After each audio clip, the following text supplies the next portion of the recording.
Boa noite, meus irmãos. Boa noite a todos. Sejam todos bem-vindos à nossa Casa FECOV. Todos bem-vindos à nossa reunião pública, nesse 2 de novembro, de 2020. É o dia de finados, Para nós é o dia dos desencarnados, Para nós espíritas, E a gente vai começar a nossa reunião de hoje, O tema é até propício para hoje, Desencarnação, se eu não me engano. E a gente vai começar com a leitura do livro. Meus irmãos. Boa noite a todos. Do livro Vinha de Luz, pelo Espírito de Emmanuel, trazida pelo nosso Chico Xavier. A lição que nós temos para hoje é a de número 70. Guardemos o ensino. Ponde vós estas palavras em vossos ouvidos. Jesus. Lucas, capítulo 9, versículo 44. Muitos escutam a palavra do Cristo, entretanto, muito poucos são os que colocam a lição aos ouvidos. Não se trata de registrar meros vocábulos, e sim fixar apontamentos que devem palpitar no livro do coração. Não se reportava Jesus à letra morta, mas ao Verbo Criador. Os círculos doutrinários do cristianismo estão repletos de aprendizes que não sabem atender a esse apelo. Comparecem às atividades espirituais sintonizando a mente com todas as inquietações inferiores, menos com o Espírito do Cristo. Dobram os joelhos, repetem fórmulas verbalistas, concentram-se em si mesmos. Todavia, no fundo, atuam em esfera distante do serviço justo. A maioria não pretende ouvir o Senhor, e sim falar ao Senhor, qual se Jesus desempenhasse simples função de pajem subordinado aos caprichos de cada um. São alunos que procuram subverter a ordem escolar. Pronunciam longas orações, gritam protestos, alinhavam promessas que não podem cumprir. Não estimam ensinamentos, formulam imposições. E, à maneira de loucos, buscam agir em nome do Cristo. Os resultados não se fazem esperar. O fracasso e a desilusão, a esterilidade e a dor vão chegando devagarinho, acordando a alma dormente para as realidades eternas. Não poucos se revoltam, desencarnados. Não poucos se revoltam, desencantados. Não se queixam, contudo, senão de si mesmos. Ponde minhas palavras em vossos ouvidos, disse Jesus. O próprio vento possui uma direção. Teria, pois, o Divino Mestre transmitido alguma lição ao acaso? Então, essa lição de hoje, até com essa pergunta final, ela fica para a nossa reflexão. Então, a gente vai fechar os nossos olhos, levar o nosso pensamento ao nosso Pai Maior e pedir ao nosso Mestre amado Jesus, nosso bondoso amigo, compreensivo, nosso médico, nosso instrutor, pedindo a Ele, nessa segunda-feira, nessa reunião que estamos começando agora, que possa estar nos envolvendo na sua corrente de energia, paz e muito amor. Nós que estamos aqui hoje virtualmente, nossos irmãos que estão presentes dentro de seus lares, e todos aqueles irmãos que não poderão estar conosco em nossa reunião de hoje.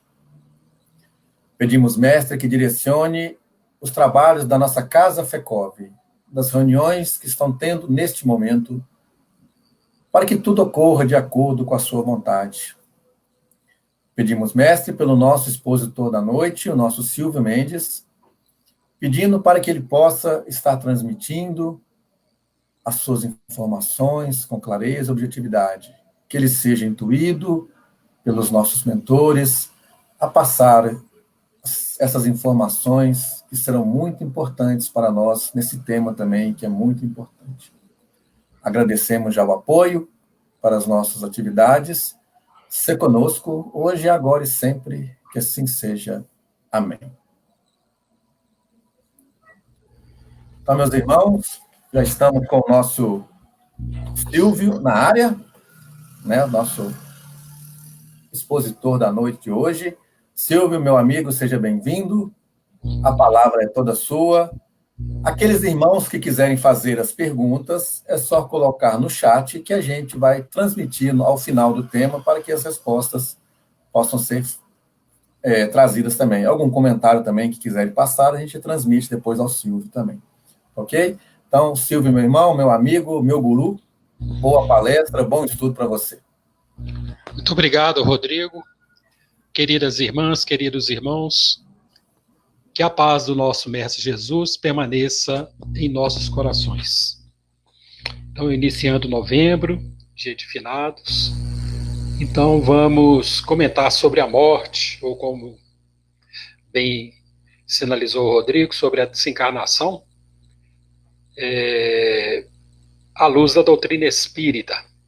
Nós veremos que realmente é um tema de suma importância para todos nós, aliás, como todos os temas doutrinários, não é?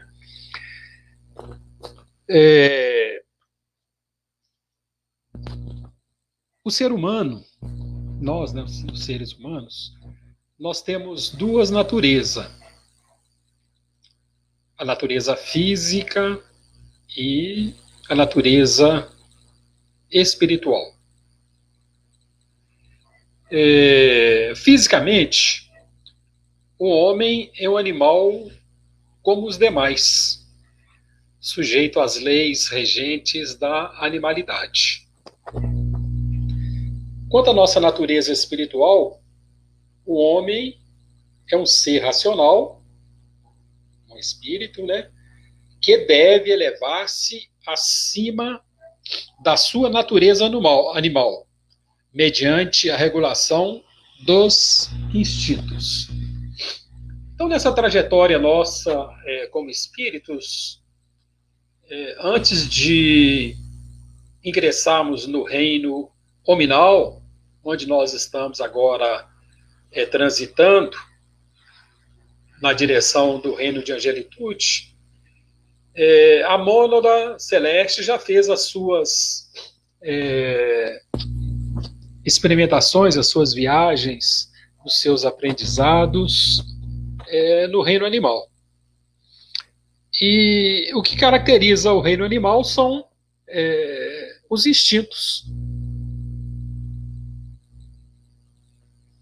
Kardec diz o seguinte, então nós, dentro dessa nossa caminhada, já estamos no reino nominal, mas nós não perdemos os instintos, eles permanecem. Qual que é a diferença? A partir do momento que nós vamos evoluindo, vamos crescendo espiritualmente, vamos nos elevando, a razão começa a se sobrepor aos instintos. Mas em que posição que nós estamos na nossa evolução? Kardec fez essa pergunta para os espíritos codificadores e eles nos responderam que nós estamos mais próximos do ponto de partida do que do ponto de chegada. Então é bem natural que nós ainda tenhamos os instintos bastante presentes em nossa existência, em nossa vida.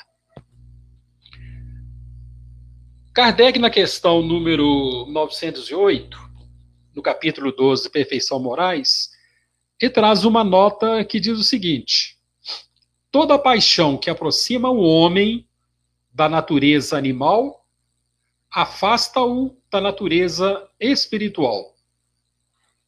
Todo sentimento que eleva o homem acima da natureza animal denota a predominância do espírito sobre a matéria e o aproxima da perfeição. Então, nós temos a natureza animal, com os instintos, e Kardec já traz para nós aí, começando a falar sobre o sentimento, que na realidade é o que nós vamos encontrar no Evangelho segundo o Espiritismo, no capítulo 11 da Lei do Amor, nas instruções dos Espíritos, no item 8, que nós estudamos lá o seguinte: o amor resume inteiramente a doutrina de Jesus, porque é o sentimento por excelência, e os sentimentos são os instintos elevados à altura do progresso realizado. No seu início, o homem não tem senão instintos. Mais avançado e corrompido, só tem sensações. Mais instruído e purificado, tem sentimentos. E o ponto delicado do sentimento é o amor. E aí ele vem trazendo para nós esse conceito de amor. Então, dentro desses instintos que nos regem, nós temos como predominante o instinto de sobrevivência. É graças a esse instinto de sobrevivência nós podemos reagir a um ataque ou perigo. Quando alguma coisa está a ponto de nos causar algum mal, se acende uma luz de emergência e nos colocamos na situação de lutar ou fugir. Essa reação é ativada pelo medo. Então, o medo é a emoção que a pessoa experimenta quando colocada frente a uma ameaça à sua vida ou ao seu corpo. Então, os conceitos vão chegando: o instinto de sobrevivência, o medo como emoção. Então, o instinto de sobrevivência sobrepujando todos eles, relacionando todos eles a si mesmo, né? Então, diante de um perigo, diante de uma ameaça à vida, ou ameaça ao corpo, o instinto de sobrevivência nos leva, então, a lutar ou a fugir. Então, é bastante natural que o maior medo da humanidade seja o medo da morte. Não há quem não tenha medo da morte, uns mais, outros menos, mas todos têm muito medo da morte. E nós vamos ver que os outros medos também eles estão relacionados a esse medo da morte. Se analisarmos o medo da pobreza, nós veremos que ele está intimamente ligado ao medo da morte. Instintivamente, nós vamos raciocinar que diante da pobreza pode nos faltar o alimento, pode nos faltar o medicamento,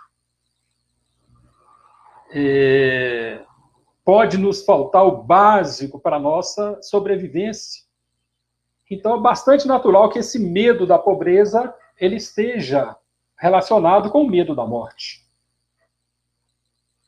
Do mesmo modo, o medo da doença. Quando nós adoecemos, naturalmente, o que vem à nossa mente é o medo da morte.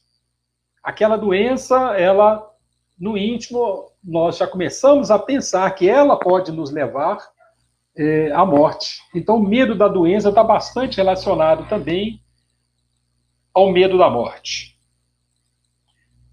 O medo da velhice.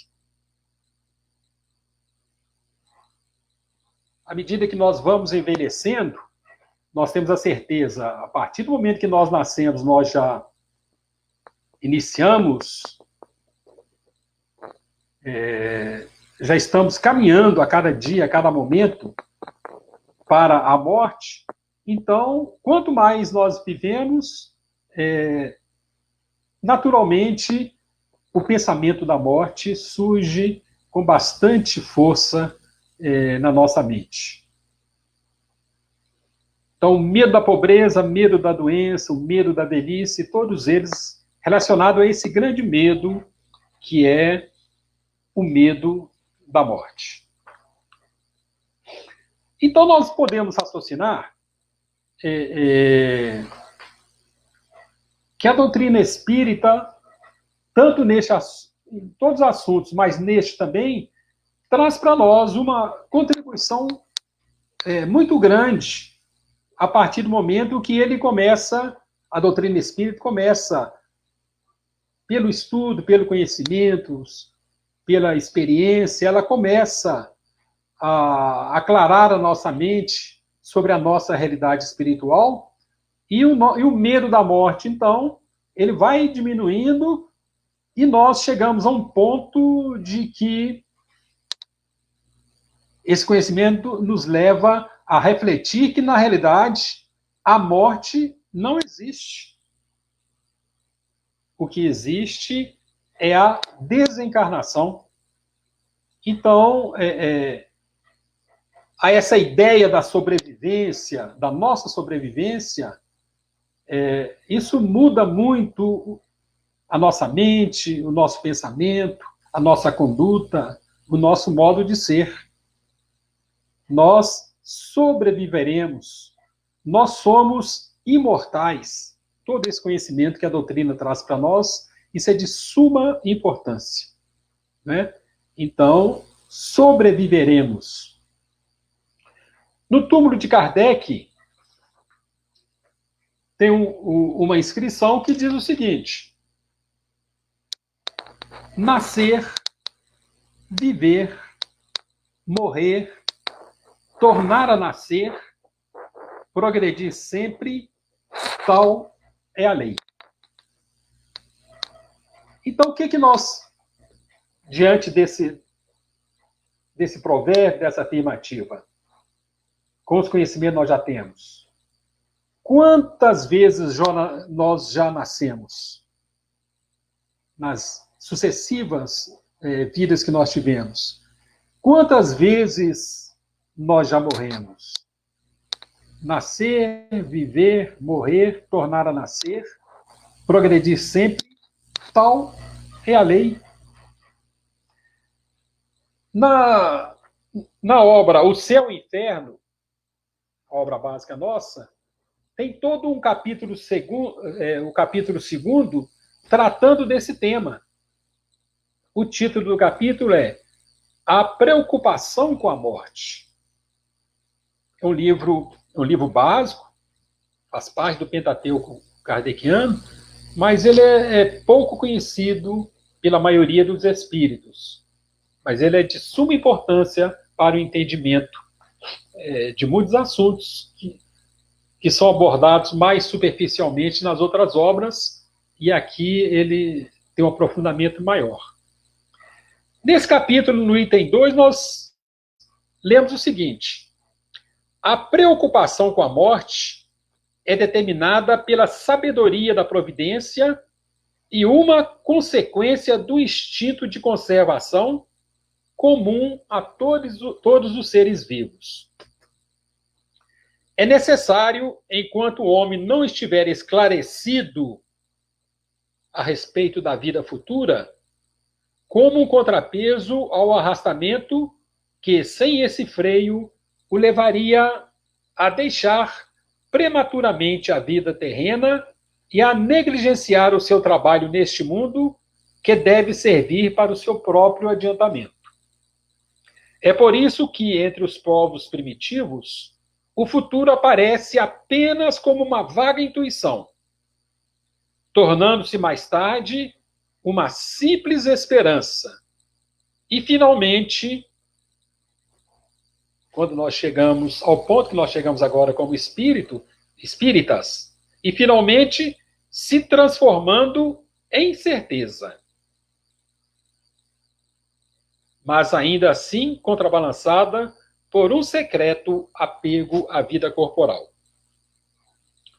À medida em que o homem compreende melhor a vida futura, a preocupação com a morte diminui.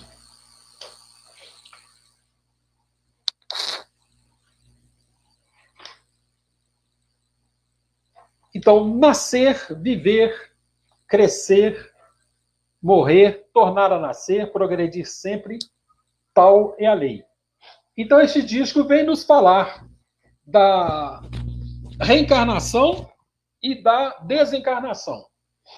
Então, vou falar rapidamente, é o tema da semana que vem, mas vamos adiantar um pouquinho falando sobre a reencarnação, para entrarmos propriamente no tema de hoje, propriamente dito, que é a desencarnação. Como é que se procede, né? Como é que acontece a reencarnação e como é que acontece a reencarnação, trazendo para nós cada vez mais conhecimentos acerca da vida atual, da vida futura, desse nosso progresso, desse nosso crescimento espiritual, eliminando os nossos grandes medos, né?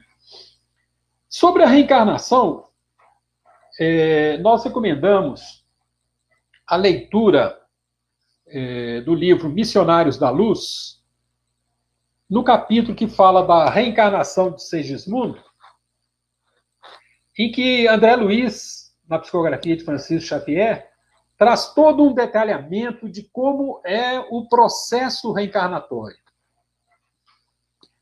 Então, esse processo reencarnatório, nós vamos entender que, para entendê-lo perfeitamente, temos que refletir que nós temos um corpo espiritual. É com esse corpo espiritual que nós nos manifestamos no plano espiritual. Então, nós somos espíritos e quando nós estamos no plano espiritual, nós estamos revestidos desse corpo espiritual que a doutrina espírita chama de perispírito. Dentro do processo, então, de evolução, ela se dá através de numerosíssimas reencarnações, então nós ficamos nessa migração. Encarna, desencarna, encarna, desencarna. Como é que dá o processo de encarnação, então, conforme André Luiz traz para nós? Chegado o momento de reencarnarmos,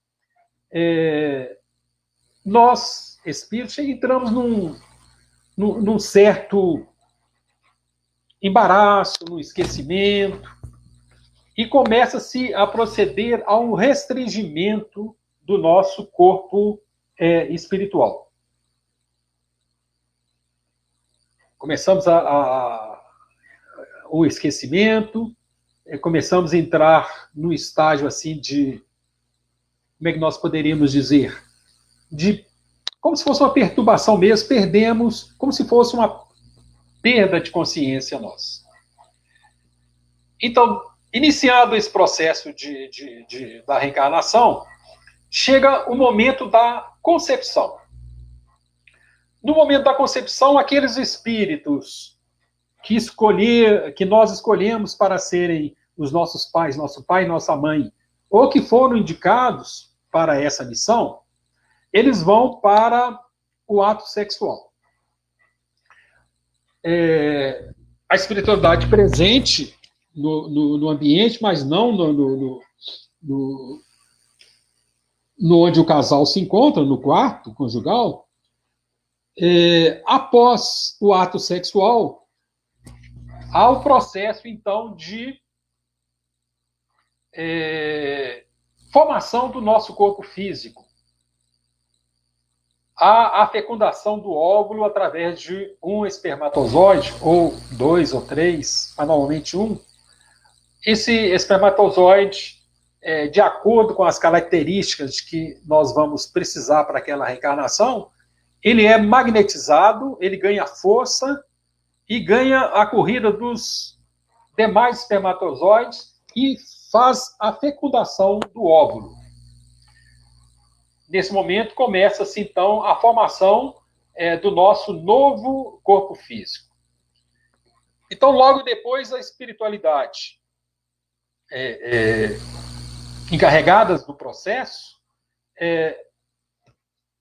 toma nos toma, a nós que vamos reencarnar, que somos como se fosse um ponto energético, e começa a fazer a nossa ligação naquele novo corpo físico que nós vamos receber, que André Luiz descreve como uma ligação molécula a molécula. Inicia-se, então, neste momento, o nosso processo reencarnatório propriamente dito. Esse trabalho da espiritualidade de ligação nossa ao nosso novo corpo físico que nós vamos receber. E aí nós podemos tirar uma conclusão, fazer algumas ilações já a partir de agora, no sentido de que nesse momento, já começou antes o processo reencarnatório, mas neste momento já está efetivado o processo mesmo. Então, diante de alguns questionamentos que têm surgido no decorrer dos tempos e com maior razão, com maior intensidade nos dias atuais, sobre a questão do aborto. Alguns autores, alguns cientistas falam alguns religiosos também falam em prazo, 1 mês, 2 meses, que o aborto não seria permitido. Mas, diante dessa informação de André Luiz, nós sabemos que os métodos contraceptivos, já nesse momento, eles estão atuando para desfazer todo um trabalho reencarnatório que a espiritualidade está procedendo. Né? Ou seja, o aborto começa após esse ato, esse momento inicial da concepção. A partir daí, começa-se o desenvolvimento da natureza física e, ao mesmo tempo, o espírito começa o seu desenvolvimento também essa nova reencarnação. E, neste momento, também, nós recebemos a energia vital ou o princípio vital de que a doutrina espírita nos fala, que é um quanto de energia que será necessária para o período em que nós estivermos reencarnados. E esse período varia de pessoa para pessoa. Então, a partir desse momento, nós temos o corpo físico, o corpo espiritual nós já tínhamos, prosseguimos com ele, retorna conosco, e nós recebemos essa energia vital, esse princípio vital. Diz a espiritualidade que esse processo reencarnatório, ele vai mais ou menos até aos 7 anos.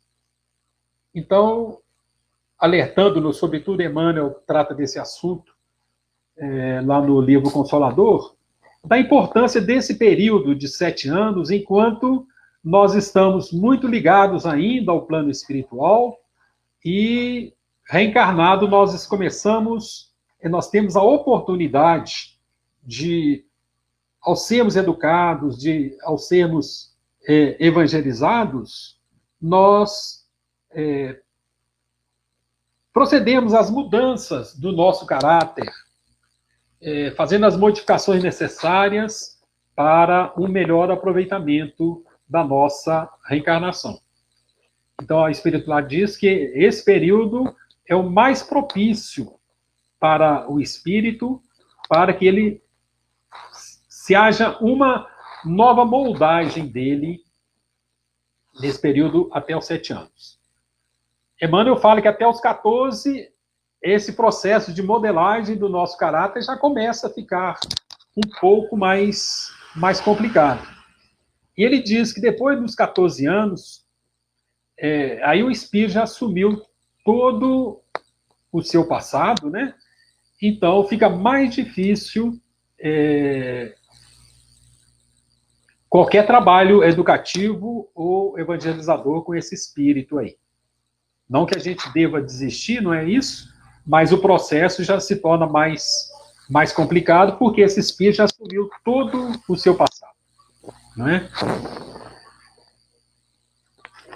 Aí nós, dentro da nossa programação reencarnatória, nós vamos progredindo, vamos estudando, vamos aprendendo, vamos passando por novas experiências. Cada um de nós tem um tempo pré-determinado de cada existência, dessa nossa existência. Cessado esse tempo, ou terminada essa missão, ou chegando-se ao fim da nossa programação reencarnatória, é o momento de nós retornarmos ao plano espiritual de onde nós viemos.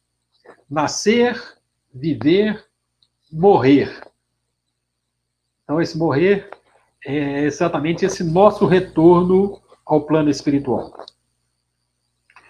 Então, como é que se dá? Qual que é o processo de desencarnação?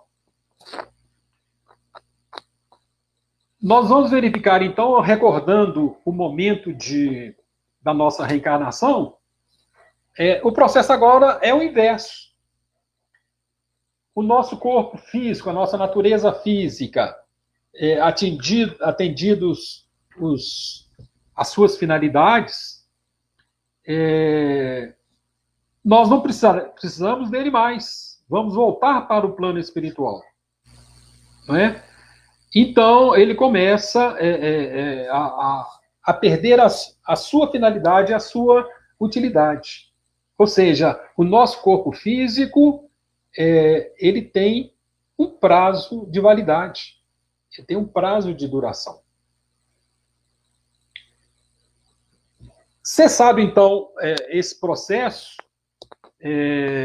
desprendendo-se do espírito, aí tem todo um procedimento também agora de desligamento do perispírito desse corpo físico que nos atendeu.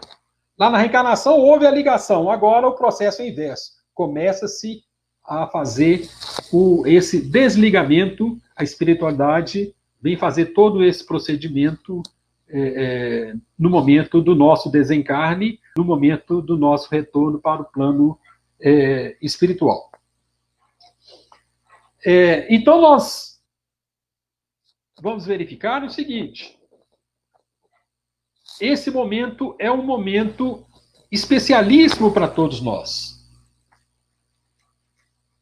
Nós começamos a entrar durante a maioria de nós nesse processo de desencarne, nós sofremos também um grande transtorno no campo mental nosso. É um momento sublime para todos nós e que merece todo o respeito de todos que estão ali participando desse processo. Esse conhecimento é importante porque esses procedimentos, esse desligamento, ele não se dá de um momento para outro. Não é um procedimento rápido.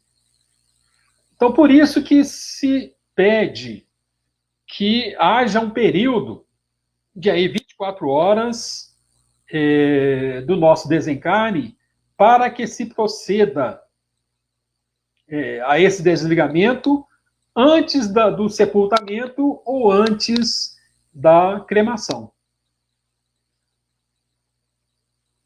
Esse prazo é previsto, inclusive, em lei. Inclusive, para a cremação, a própria lei prevê, se não me engano, 48 horas ou 72 horas para que se faça todo esse processo.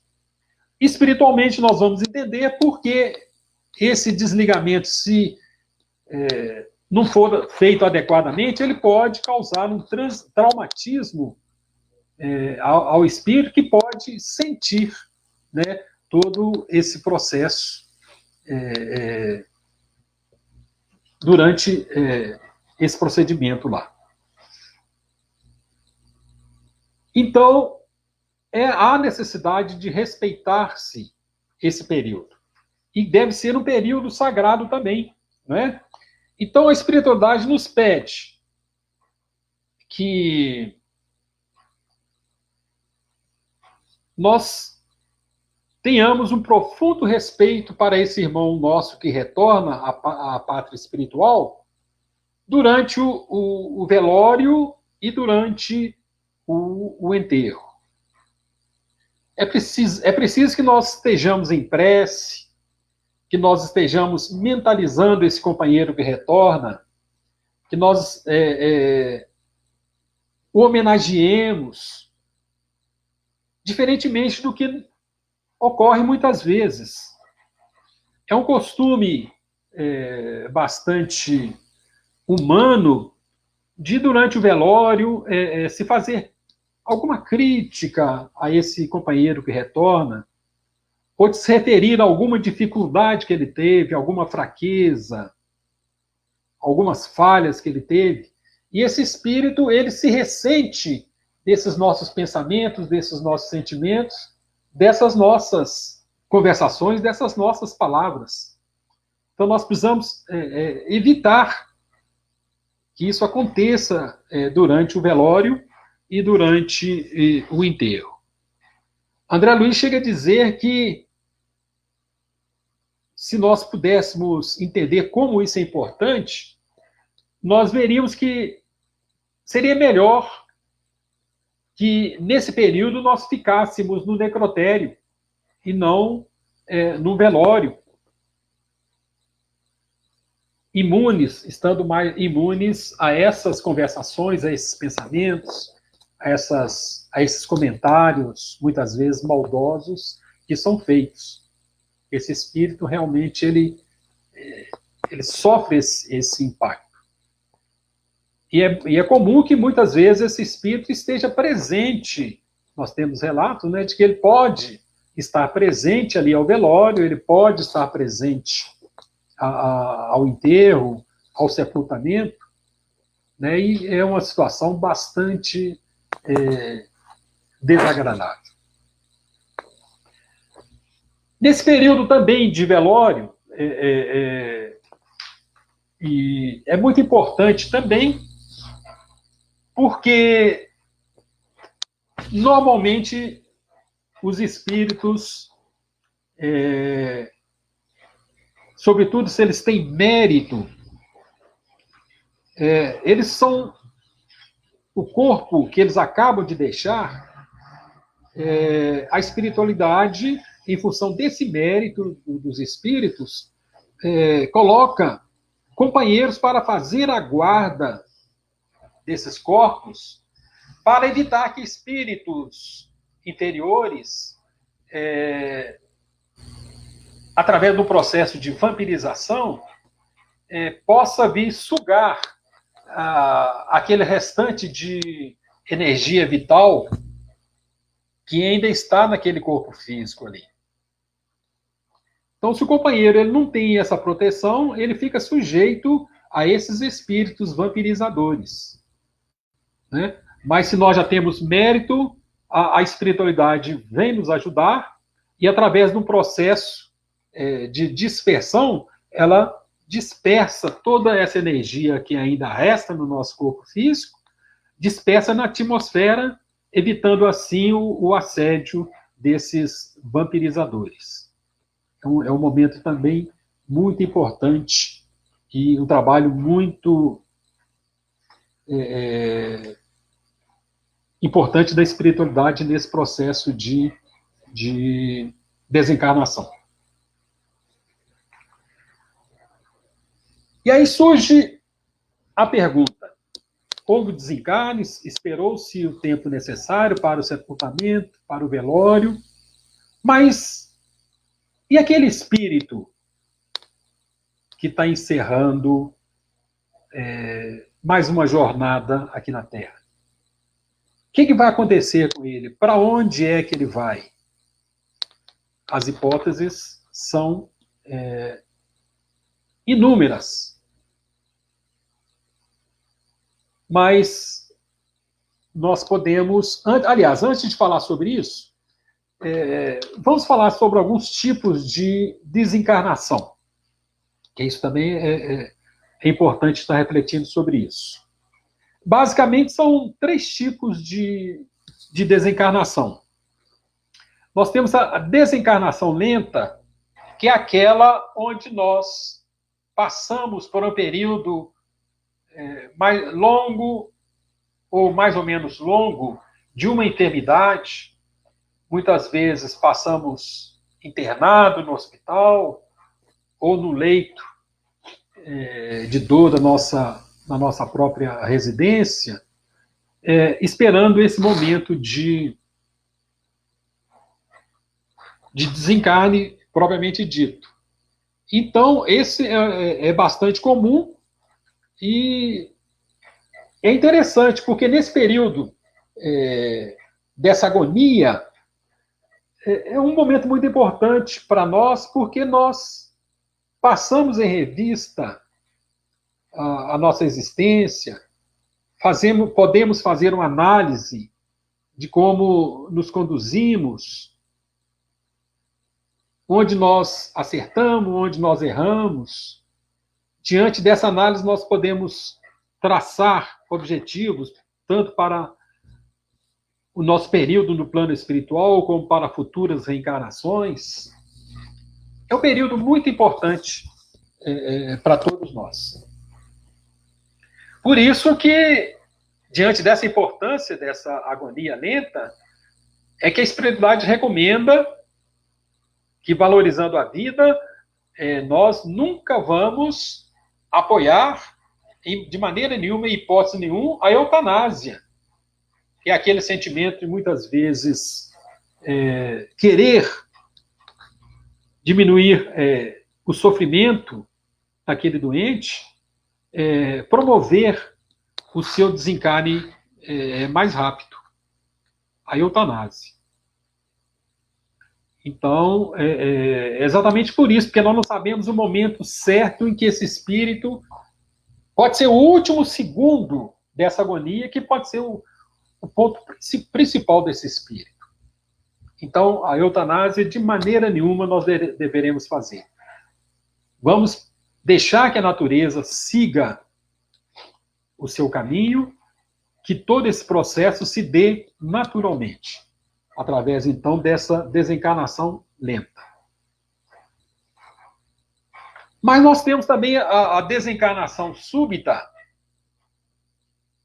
e esta nós podemos refletir que ela, muitas vezes, não é muito adequada. Muitas vezes somos pegos de surpresa, né? Um ataque cardíaco, um AVC, e não dá tempo de nós refletirmos. Muitas vezes a nossa vida está desorganizada, nós temos uma série de pendências, e essa desencarnação súbita, ela pode realmente trazer grandes transtornos para nós. Sobretudo se nós não temos, né, esse entendimento espiritual, essa confiança, essa fé em Deus, essa certeza na sobrevivência da alma. Então pode ser um fator muito complicado para nós. Mas tanto a lenta como a súbita está no nosso quadro de provas ou de expiações, e nós, apesar de acharmos que não é a mais adequada, mas temos que entender que estamos sempre sobre o amparo divino. Tem as desencarnações coletivas, que diante de acidentes, maremoto, terremoto, incêndios, etc., acidentes aéreos, aí nós temos as desencarnações coletivas. São espíritos que, por um motivo ou outro, estão ligados ali naquele momento de retorno à pátria espiritual, do desencarne, não é? Mas lembrando sempre que o desencarne é peculiar a cada um de nós. Podemos estar coletivamente naquele momento ali, mas a nossa situação, a situação de cada um de nós ali, é específica, é peculiar de cada um de nós.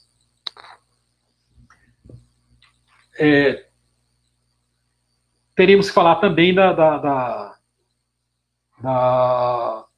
do retorno antecipado ao plano espiritual, que é o caso do suicídio. O suicídio direto, quando o espírito, por livre e espontânea vontade, resolve desertar da existência. Então, é uma situação muito complicada para esse espírito. Geralmente está diante de uma prova na qual ele já fracassou um dia, e passando por essa prova ou por essa expiação novamente, ele fracassa uma vez mais e resolve desertar da existência. É o suicídio direto. O retorno antes do tempo à pátria espiritual. Que pode dar-se também de modo indireto, quando, por determinados comportamentos nossos, determinadas atitudes, nós vamos consumindo a nossa energia vital e, em função disso, também nós retornamos antecipadamente ao plano espiritual. E a literatura nos indica que realmente essa situação nós devemos evitar a todo custo, porque é muito complicado. Diz a espiritualidade que no suicídio, tanto direto como indireto, essa energia vital, esse quanto de energia que ainda tínhamos, em função desse nosso ato enlouquecido, desesperado, de inconformação ou de rebeldia, essa energia ela não é dispersada. Então, nós ficamos aguardando que ela se disperse naturalmente no plano espiritual, geralmente no lugar reservado para esses espíritos.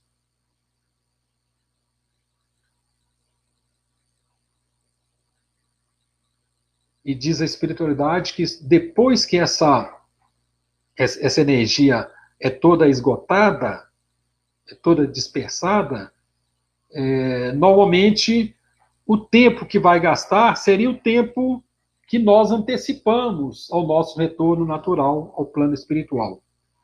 Ou seja, digamos que nós deveríamos desencarnar aos 60 anos. Aos 50 anos, nós cometemos o suicídio. Então, nós passaremos no plano espiritual 10 anos numa desses ambientes, num desses lugares no plano espiritual, esgotando essa nossa energia que restou. E traz consequências muito grandes, tanto no plano espiritual, não é?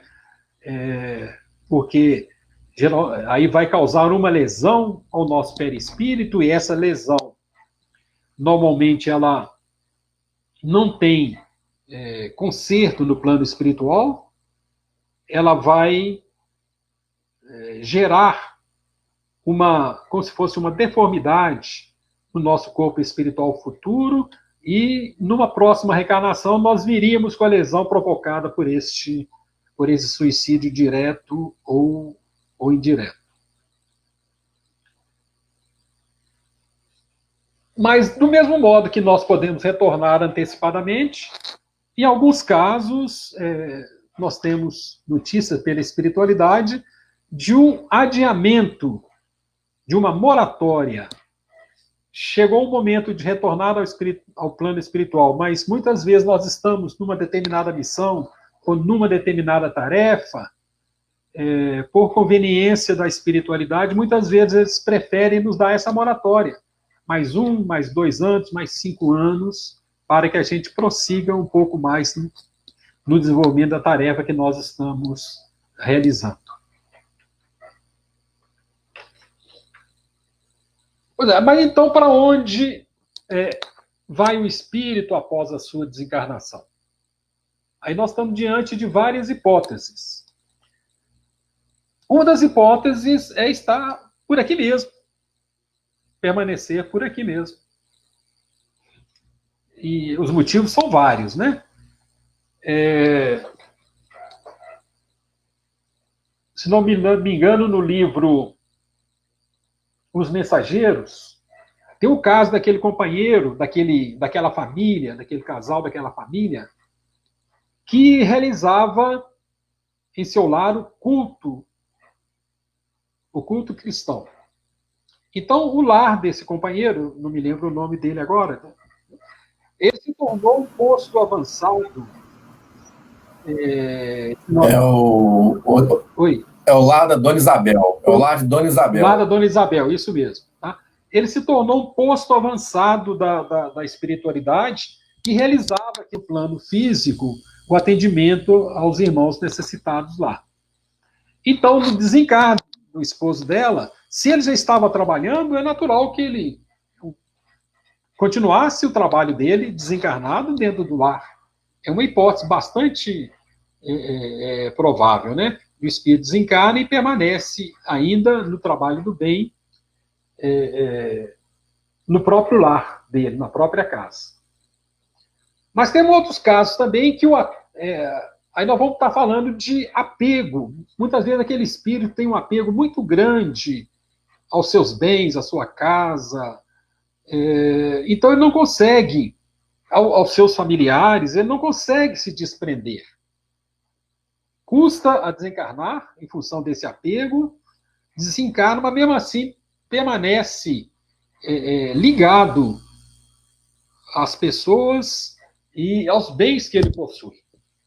Eu me lembro de um caso atendido numa reunião de desobsessão, aqui na FECOV, em que a família estava passando por alguns transtornos, buscou o tratamento espiritual, e nesse tratamento espiritual, o chefe dessa família, que havia desencarnado, ele foi trazido à reunião de desobsessão. E o comentário dele foi o seguinte, que ele trabalhou muito, que ele sofreu muito para construir aquela casa dele, para comprar aquele lote, para dar o conforto que ele podia dar à sua família, e que agora a esposa e os filhos não conversavam com ele, não cumprimentavam, agiam como se ele não existisse mais.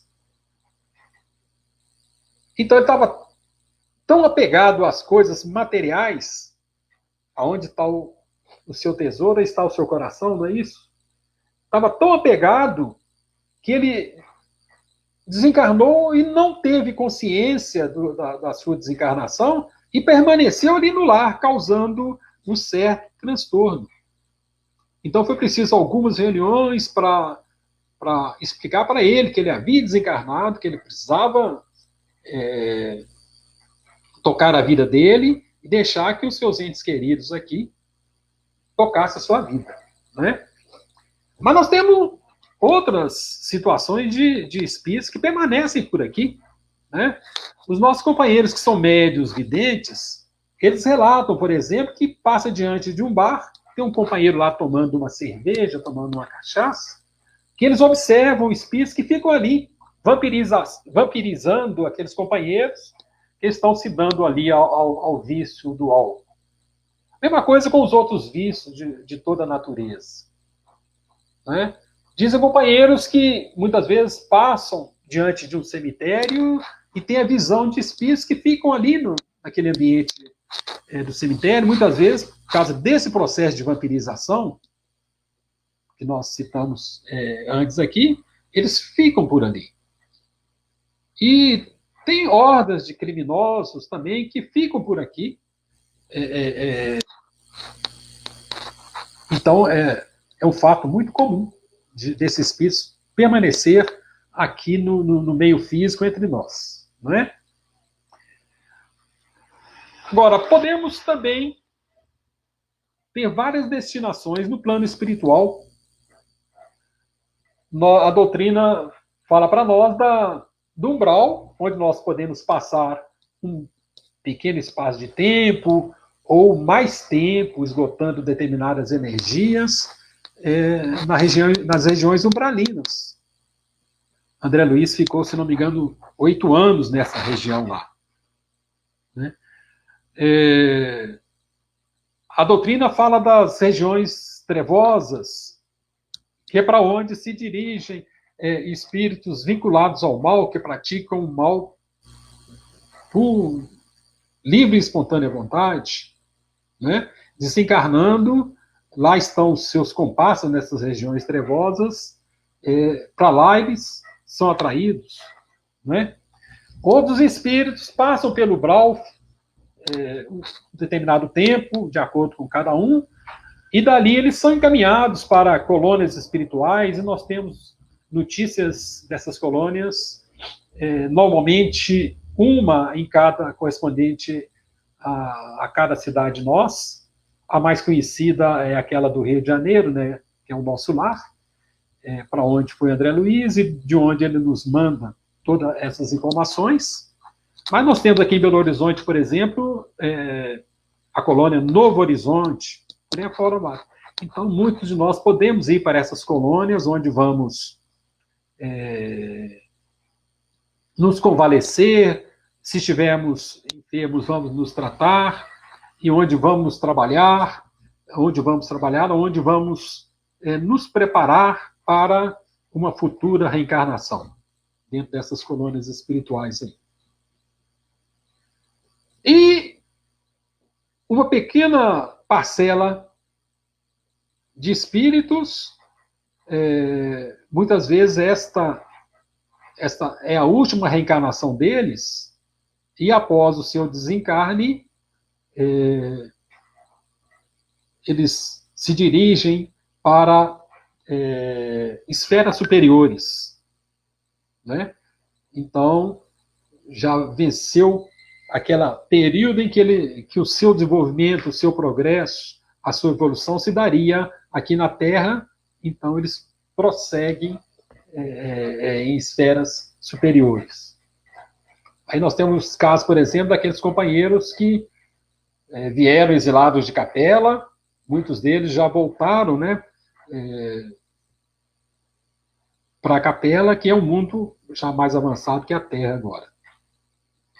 Então, para onde que nós vamos? Né?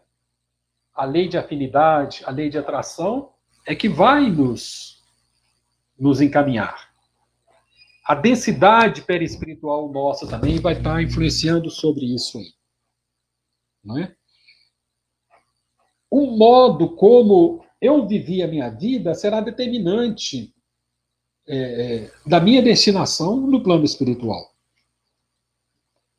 Pode ser que nos laços de família sejam bastante amorosos, eu tenha companheiros que me precederam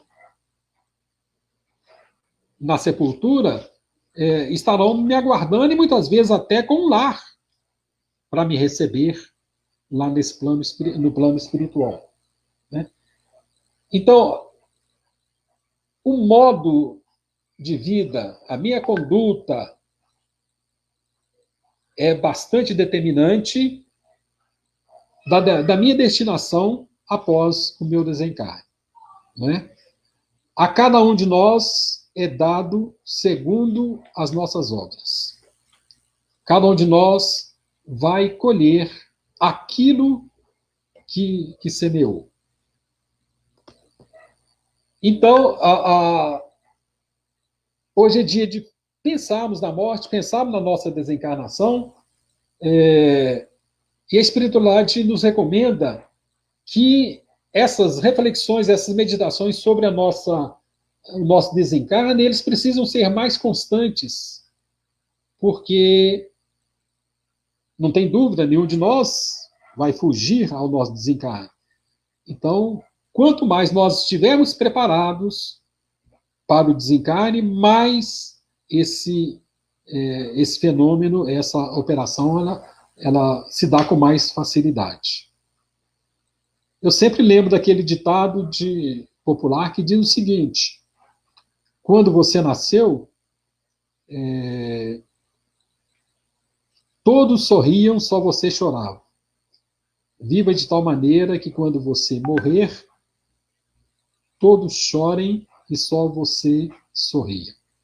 Então nós temos que viver de tal maneira que deixemos a marca da nossa presença nessa reencarnação. Que deixemos um exemplo de uma vida digna, de uma vida honesta para os nossos familiares, para os nossos amigos. Que deixemos um trabalho realizado dentro daquela programação reencarnatória nossa. Que nós possamos voltar vitoriosos à pátria espiritual, né?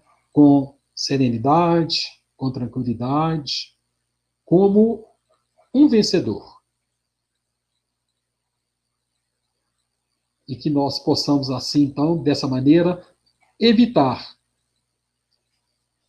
todos esses percalços de uma vida vivida sem muita responsabilidade, sem muito comprometimento. E que nós possamos, todos nós, sobretudo com o conhecimento da doutrina e com a vivência do Evangelho, que nós possamos retornar à pátria espiritual melhores do que quando aqui chegamos nessa reencarnação. Nós agradecemos, então, a atenção de vocês e que Jesus nos abençoe e nos fortaleça nos nossos propósitos de melhoramento a cada dia. Rodrigo, obrigado. Silvio, nós temos 3 perguntas aqui para você, para responder.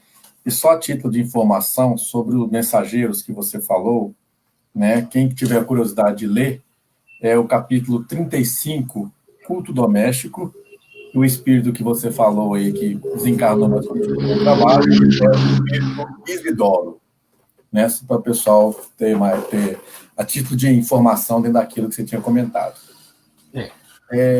Vou ler para você a primeira pergunta aqui. Eu não sei se eu vou dar conta de responder, não. Se eu não der, eu anota o nome aí do que a gente vai consultar depois para Rodrigo, para responder, tá bom? Não, beleza. Acho que com todo o seu conhecimento de guru, acho que você dá conta. Uma vez perdido o medo da morte física, esse medo pode ser mudado para o medo de desencarnar em má situação?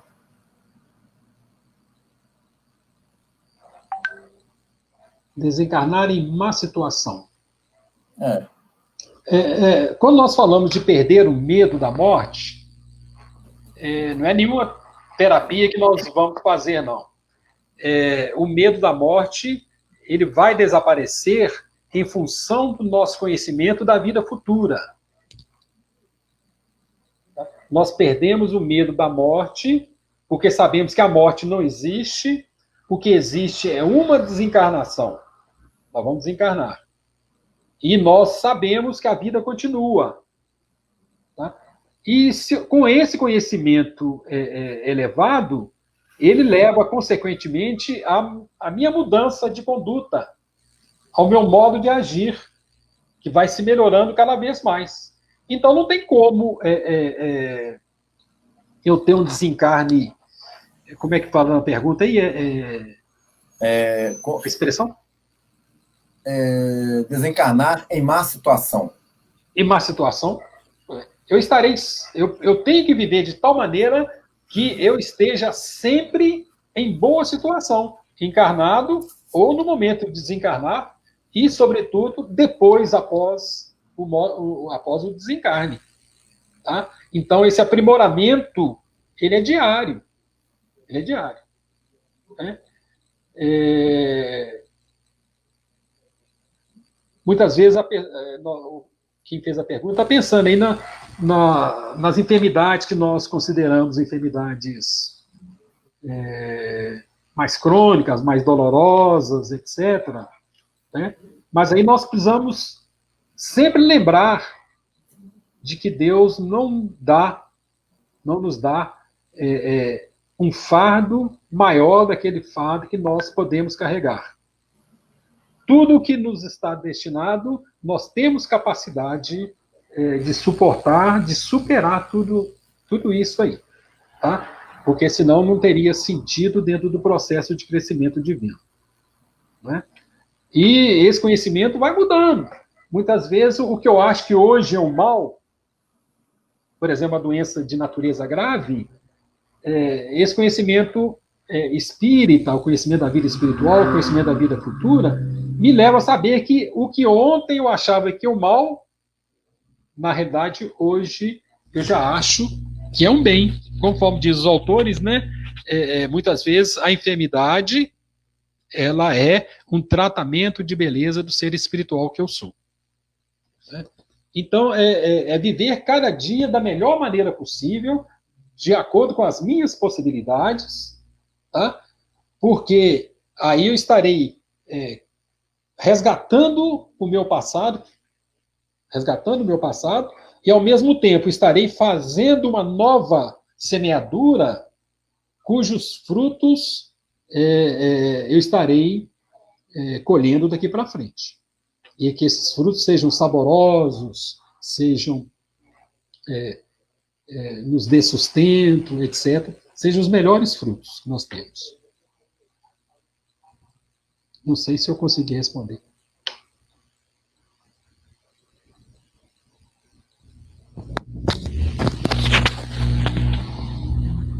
Rodrigo? Agora estou te ouvindo. Depende só de nós, né? Esse tipo de morte que vamos ter, esse desencarne. Se a gente produzir bem, se a gente for pessoas do bem, não tiver aquele desapego, né? tiver aquele desapego dos bens materiais, com certeza nosso desencarne vai ser bem mais tranquilo. Tem um fato que a gente tem que lembrar, falando de desencarne, desencarnar não dói. Desencarnar não dói, não. E muitas vezes a maioria dos espíritos que passam por essas dificuldades durante os últimos momentos dessa existência, eles consideram então como, na realidade, uma libertação, né? Porque a vida encarnada é um fardo, é uma prisão, pode ser um fardo, pode ser uma prisão, e muitas vezes o desencarne, sobretudo com a consciência tranquila, é a libertação do espírito. Ok, vamos passar para outra. Então eu já fico mais tranquilo, que eu não vou sentir dor, que já melhorou muito. Em algumas culturas, o velório é feito com festividades. Essa seria uma boa opção ou ainda assim seria motivo de tormenta para o espírito que acaba de desencarnar? Existem as várias culturas e nós reencarnamos nessas culturas, né? E é natural que a gente siga essas tradições, não é? Normalmente, a morte, a desencarnação, ela não pode ser um motivo de tristeza, não é? Quem está partindo é a libertação desse ser. O que nós vamos sentir é saudade. Saudade é excelente, uma excelente emoção, né, que nós temos de saudade, não é? Então, vamos encarar. Eu acho que nós devemos, sobretudo na nossa cultura e nas outras também, encarar a sublimidade do momento do nosso desencarne com muito respeito, com muita cortesia para com o companheiro que tá voltando, não é? Considerando tudo isso como um fator absolutamente normal dentro disso aí, né? Então vamos viver de tal maneira, tá, que vai ficar a saudade, né? Então, como diz o ditado que eu citei, que quando nós retornarmos, que todos possam estar saudosos, né, até ter o pranto de saudade, né, mas que cada um de nós esteja tranquilo, realizado, sorridente com a reencarnação que passou. Então vamos passar para a última pergunta aqui. Sobre as visitas aos cemitérios, respeitando as crenças de cada um. Queria saber se estas pessoas que acreditam, visitando os cemitérios, têm a oportunidade de receber um pouco a presença espiritual desses parentes, ou é independente conforme a evolução de cada um? Não, muitos espíritos, a doutrina nos fala isso, né? Muitos espíritos, eles são lembrados só nesse período, né? Só nesse dia de finados, né? E muitos espíritos vão ao cemitério porque sabem que os seus entes queridos que ficaram na retaguarda, eles estarão lá, dando arrumadinha na sepultura, colocando flores, lembrando desses entes queridos que partiram, que muitas vezes durante o nosso dia a dia, na tarefado, aí, a gente esquece deles. Então muitos vão lá para receber essas visitas lá e ficam imensamente satisfeitos com a lembrança deles ali. Você entendeu? É muito importante, faz parte de uma cultura religiosa, da maioria da população, não é? Então, à medida que a gente vai crescendo em conhecimento, em evolução, a gente já muda, né? Para nós espíritas não faz muito sentido essa visita ao cemitério, né? Mas para outros irmãos nossos de outras religiões, isso é de muita importância. E temos companheiros, inclusive tem na minha família, que vão regularmente visitar esses túmulos, orar por entes que já partiram, que cuidam ali, trocam as flores, cuidam bem da coisa. É uma demonstração de carinho, uma demonstração de amor. E quem não gosta, né, de carinho e de amor, né? Não, beleza, então. Ok, meu amigo. Sem mais perguntas, nós voltamos, né? Então a gente vai agradecer mais uma vez ao nosso Silvio pelo ensinamento de hoje, por esse tema, né, tão passado com tanta clareza, né, com tanta simplicidade, que com certeza nós compreendemos bem o ensinamento de hoje. Então a gente vai levar agora o nosso pensamento ao nosso Pai Maior, para que possamos fazer a prece de encerramento da nossa reunião de hoje. Mestre amado Jesus, Pai de infinita bondade, espiritualidade amiga, mais uma vez agradecemos por essa oportunidade de ensinamento que tivemos hoje, desse estudo que foi trago com muito carinho pelo nosso expositor, Silvio. Agradecemos por todas as vibrações que estamos recebendo e que essas vibrações, mestre amado, possamos estar levando para dentro dos nossos lares, junto com os nossos familiares, estendido aos nossos vizinhos. Agradecemos todo o apoio que as tarefas da Casa FECOV tiveram hoje, que as demais casas espíritas também tiveram nos seus trabalhos, e pedindo, mestre, que continue fortalecendo o nosso Silvio, para que ele possa continuar nesse belo e lindo trabalho de divulgação da sua doutrina, dos teus ensinamentos, que ele possa continuar nesse trabalho que já faz com muito carinho e com muito amor. Pedimos, mestre, que abençoe a nossa semana, para que ela possa continuar tranquila na direção do caminho do bem, do caminho correto que tanto buscamos. Seja conosco, hoje, agora e sempre, que assim seja. Amém. Então, Silvio, muito obrigado a você, mais uma vez. Obrigado a todos os irmãos pela presença de sempre, pelas vibrações que recebemos. E esperamos contar com vocês na próxima semana, que vai ser o tema da reencarnação. Então, obrigado a todos, tenham uma boa semana, um abraço fraterno em todos vocês. Assim seja. Até a próxima, se Deus quiser.